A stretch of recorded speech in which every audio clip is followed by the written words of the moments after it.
In the year 192 AD, the most powerful man in the world owned 300 women and 300 men, not as servants, not as slaves in the traditional sense, but as a living collection, a harem assembled to satisfy desires so vast and twisted that historians would spend centuries trying to document them all. His name was Commodus, son of Marcus Aurelius, the philosopher-emperor, heir to Rome's greatest dynasty, and the man who would prove that absolute power doesn't just corrupt, it devours. If you've seen the film Gladiator, you know a version of this story. The mad emperor, the arena, the obsession with violence. But what Hollywood couldn't show, what history barely whispers, is what happened behind the palace doors. Inside the chambers where 600 people existed, solely for the pleasure, amusement, and increasingly deranged whims of a man who believed he was a god. This is the story of Commodus, not the Hollywood villain, the real one, and the 600 souls who paid the price for his madness. But before we continue, what you're about to hear isn't fiction. These were real people, real lives destroyed. For 2,000 years, their voices have been silenced. If we don't tell their story now, we become complicit in that silence. Subscribe to Whispered History. Not for us, for them. Because the dead deserve witnesses. Subscribe now. Marcus Aurelius spent his life writing about virtue and controlling one's desires. His Meditations would become one of history's great philosophical texts. His son Commodus apparently never read it. From childhood, Commodus was different. Impulsive where his father was contemplative. Sensation-seeking where his father sought wisdom. The question historians debate: was he born this way, or did something break him? Marcus was often absent, campaigning on distant frontiers. Commodus grew up in the shadow of an absent giant, praised for his bloodline but never earning his father's attention. A child starved of genuine connection, raised with limitless privilege but no real boundaries. It's a recipe for narcissism. Marcus Aurelius died in 180 AD on the Danube frontier. His last words were about duty, about finishing the campaign. Commodus, 19 years old and now emperor, had different priorities. The first thing Commodus did was end his father's wars, not through victory, but through negotiation. He abandoned Marcus's campaigns and returned to Rome. Rome celebrated. The soldiers were furious, but Commodus didn't care. He cared what Rome could offer him, and Rome offered everything. Within months, he began transforming the imperial palace. Guest chambers were expanded, private wings renovated, new suites constructed, dozens of them, each designed for a singular purpose. And then the summons began. Letters sealed with the imperial seal arrived at households across the empire. Noble families, theatre performers, athletes, brothels, military barracks. The message varied, but the meaning was always the same. The emperor requested their presence, permanently. By 185 AD, just 5 years into his reign, Commodus had assembled what ancient sources describe as the largest imperial harem in Roman history. 300 women, 300 men, 600 people whose sole function was to exist for the emperor's pleasure. What's certain is this: once someone entered Commodus's harem, they rarely left, at least not alive. How does an emperor assemble 600 people? Some were purchased. Commodus had agents finding the most beautiful, most talented, most unusual people across the empire. Exotic features were prized, uncommon skills valued. These individuals were bought from slave markets, theaters, even from noble families seeking imperial favor. Some were gifts. Senators and generals learned that the way to Commodus's favor was through offerings of flesh. A beautiful daughter, a trained dancer from Egypt, a Germanic warrior. These gifts were presented with smiles, even as everyone understood the transaction. Some were taken, Commodus would see someone who caught his attention and gesture to his guards. That person would be in the palace by nightfall. Refusal meant treason, and treason meant death, not just for the individual, but for their entire family. And some came willingly. For those from poverty, the harem represented opportunity. Life in the imperial palace meant food, shelter, luxury, and proximity to power, even if it came with a terrible price. The harem reflected the empire's vast reach. People from Africa, Germania, Britannia, Syria, Egypt, different skin tones, languages, builds. Commodus wanted to possess the entire world in miniature. Among the men, gladiators featured prominently. His obsession with arena combat meant he kept fighters close. For training and for other purposes, the sources leave carefully vague. Among the women, one would rise above all others. Her name was Marcia. Marcia's background remains mysterious. Some sources claim she was a freedwoman. Others suggest noble blood. What's certain is that she was beautiful, intelligent, and, most unusually, a Christian. Christianity in 180 Rome was still occasionally persecuted. For a Christian woman to become the emperor's primary concubine was extraordinary. For her to then use that position to secretly aid other Christians was audacious. But Marcia understood something crucial. Commodus's real desire wasn't sex, it was validation. He didn't want lovers, he wanted worshippers. Marcia gave him that. She called him divine, praised his strength, wisdom, his resemblance to the gods, and her influence grew. Within 2 years, Marcia held a position unlike anyone else. Ancient sources use concubina augusta, imperial concubine, but her role exceeded that. She attended state functions, influenced appointments, had her own household, servants, income. Marcia functioned as empress without the title, and Commodus, increasingly isolated and contemptuous of the Senate, relied on her more and more.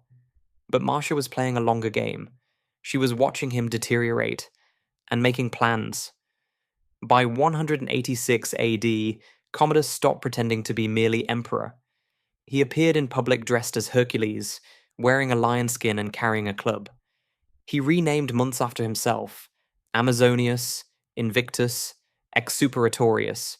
He ordered statues throughout Rome depicting him as Hercules. This wasn't play acting. This was genuine delusion. Commodus believed it. And nowhere was this belief more visible than in the arena. Roman emperors sponsored games. They did not fight in them. To do so was considered degrading. Commodus fought 735 times. Initially private, these sessions eventually became public spectacles, but not against dangerous opponents. His matches were choreographed. He fought wounded gladiators, disabled fighters, or men with wooden weapons while wielding steel. He also fought animals: lions, leopards, bears, ostriches. These creatures were chained, drugged, or injured before entering. Commodus would dispatch them with spears, then parade before the crowd, arms raised in triumph. The Senate was forced to attend and cheer. Those showing insufficient enthusiasm were noted. Some were later executed. For each appearance, Commodus demanded 1 million sesterces from the treasury. The treasury had no choice but to comply. But the arena served another purpose. It fed his need for absolute power over life and death. It was the one place where reality matched his delusion. Until reality finally intruded. What was life like for the 600? The harem was segregated into levels. At the top were favorites like Marcia, private chambers, personal servants, regular access to Commodus. Below them were those who served occasionally. At the bottom were those who existed as ornaments, beautiful objects rarely engaged with. The men occupied a particularly complex position. Some were kept for sexual purposes. Roman sexuality cared about dominance, not gender. Others served as gladiators who sparred with the emperor, strongmen, athletes. All lived in useful captivity. The women's experiences varied widely. Some gained power through their positions. Others existed in comfortable captivity. and some suffered considerably worse fates as Commodus's paranoia escalated. Because the palace wasn't just a pleasure house, it was also a prison, and increasingly, an execution ground. In 182 AD, Commodus's sister Lucilla orchestrated an assassination attempt. It failed catastrophically, but the betrayal shattered something in Commodus. If his own sister wanted him dead, who could be trusted? The answer: no one. Commodus began executing people with alarming frequency: senators, advisors, family members. The criteria became arbitrary. Sometimes a poor choice of words was enough. Sometimes simply being too competent was enough. The harem wasn't exempt. Members who displeased him, who failed to show sufficient enthusiasm, simply disappeared. Sometimes bodies were found, often they weren't. This created an atmosphere of desperate performativity. Everyone learned to act constantly, to laugh at his jokes, to gasp at his strength, to worship him as a god.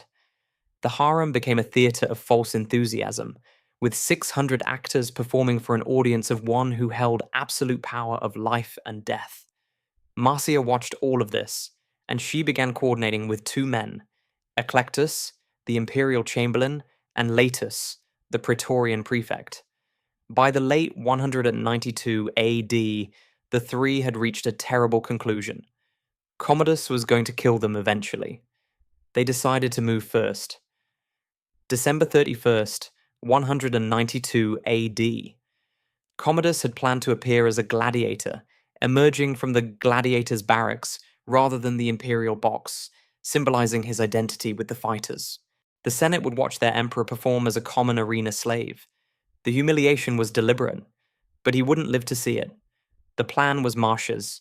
She would serve Commodus his evening wine, laced with poison. Commodus drank. Then, instead of dying, he vomited. The poison had been too strong. They faced a crisis. The emperor was incapacitated but alive. When he recovered, he would know. They would all die. They had to finish it. Later summoned a wrestler named Narcissus, tremendously strong, who had sparred with the emperor. He was brought to Commodus's chambers, where the emperor, weakened, was trying to recover. Narcissus entered the bath chamber. Commodus couldn't mount effective resistance. The wrestler's hands closed around his throat. The man who believed he was a god died choking on water and his own vomit, held underwater by an athlete while three conspirators waited outside. It took several minutes. Eventually his struggles ceased. When it was over, the reign of Commodus ended. The emperor who had owned 600 people, who had fought 735 times, who had proclaimed his divinity, he died naked, drowning in a bath, murdered by his concubine. The god emperor had proven very mortal. The Senate received news with barely concealed relief.